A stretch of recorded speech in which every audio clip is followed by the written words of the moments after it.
So, music is another form of art that we're going to be looking at during this semester. Jazz and the blues are particularly interesting American forms that will get a lot of our attention.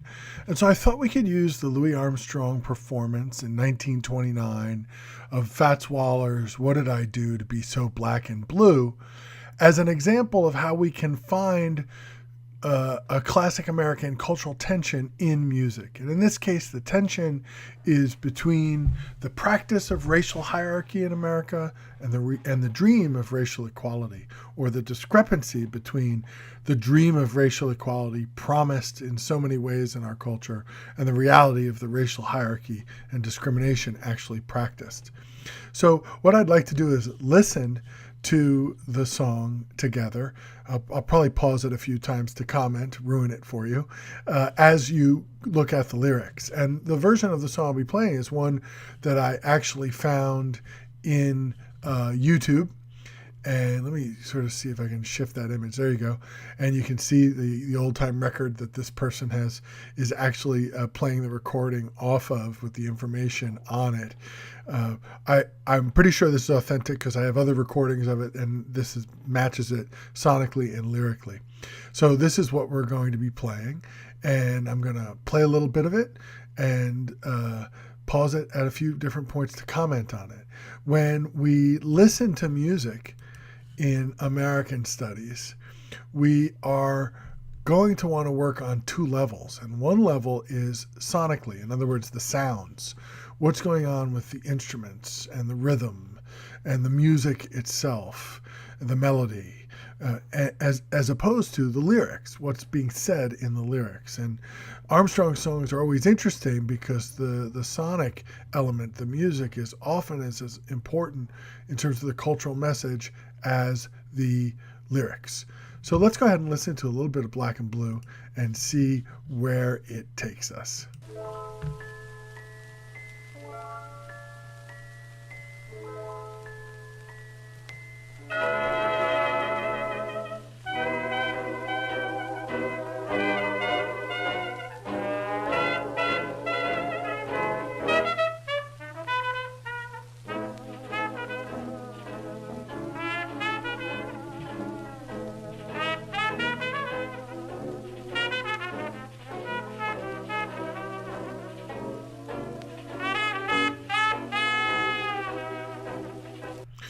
So obviously there you hear, that's Armstrong on the trumpet playing the melody line. And it's a blues song. You can hear the blues sound in the music, the slower pacing, the melancholy air about it. The expression was, you sing the blues to chase away the blues. So Armstrong, who was a renowned trumpeter and a jazz trumpeter, also did lots of wonderful stuff with his interpretations of classic blues music. And this is Fats Waller wrote the music to this song, and this is Armstrong's interpretation of it from 1929.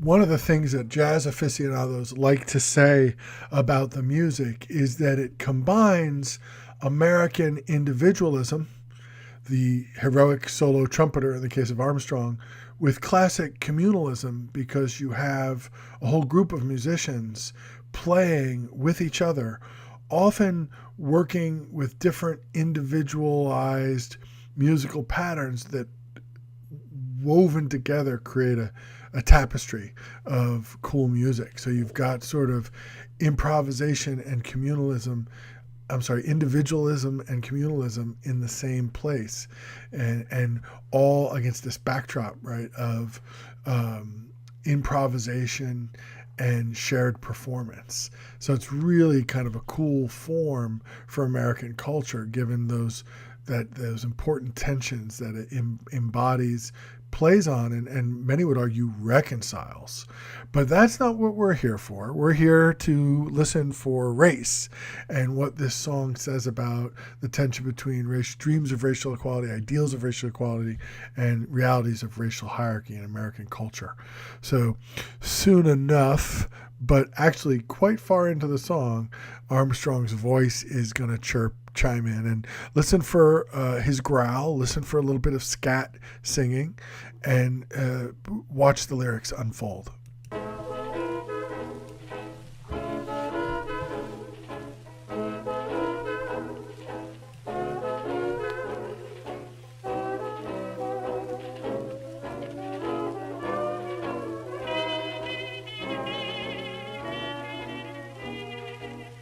Empty bed, spring hard as lead, feel like old Ned, wish I was dead.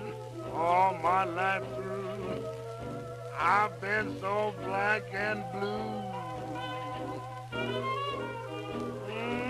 Even the mouse ran from my house, they laugh at you and scorn you too. What did I do then to be so black and blue?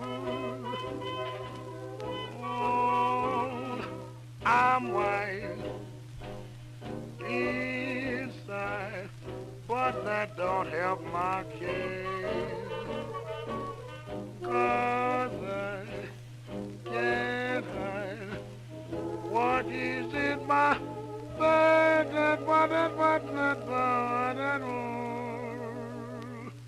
how will it end? Ain't got a friend. My only sin is in my skin. What did I do to be so black and blue?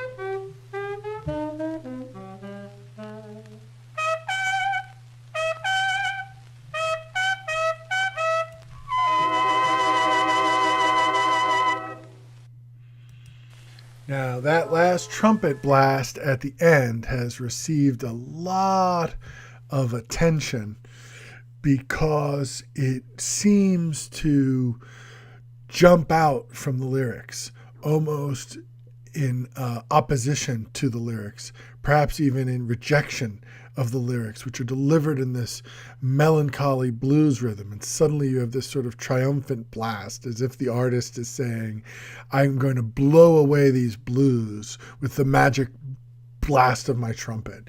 It's really kind of a fun and interesting end.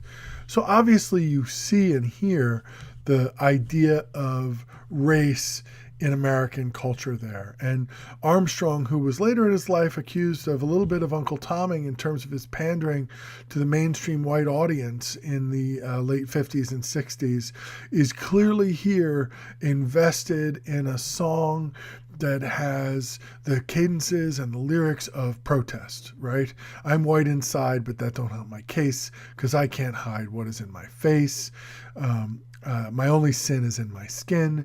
These are clearly protests of the artificiality of racial categories, right? And the use of racial categories against people to limit their freedoms, to limit their life, to discriminate and humiliate. And so it really is a really strong protest song, cloaked in a blues jazz tradition by really one of the greatest not only musicians in American culture, but really modernist artists in American culture. And we're going to talk more about him. So this is an example of an important type of art we're going to look at in the course, music, with one of our greatest artists, Armstrong, with one of our most interesting, enduring, and problematic cultural tensions, racial equality, and racial hierarchy. And clearly this song is protesting the violation of racial equality by the discrimination of racial hierarchy, racism based on skin color.